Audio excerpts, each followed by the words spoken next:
દિવસ. શ્યામજી કૃષ્ણ વર્મા પ્રખર ક્રાંતિકારી, વિદ્વાન અને રાષ્ટ્રભક્ત હતા. તેમનો જન્મ 4 ઓક્ટોબર 1857ના રોજ ગુજરાતના માંડવીમાં થયો હતો.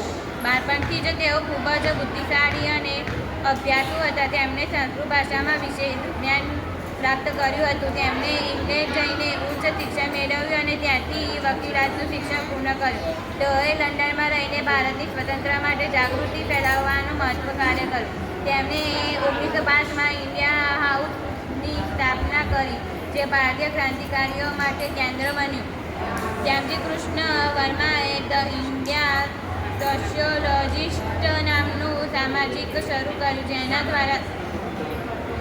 જેના દ્વારા તેમણે બ્રિટિશ શાસન વિરુદ્ધ વિચારો પ્રતિષ્ઠિત કર્યા. તેમણે અનેક ટાપુઓને દેશપ્રેમ માટે પ્રેરણા આપી.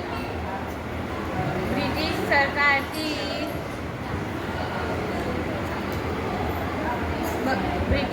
સરકારથી બચાવવા માટે તેઓ પછી પેરિસ અને ત્યારબાદ જીનેવામાં સ્થાયી થયા. તેઓએ આખી જિંદગી દેશની સ્વતંત્રતા માટે સમર્પિત કરી.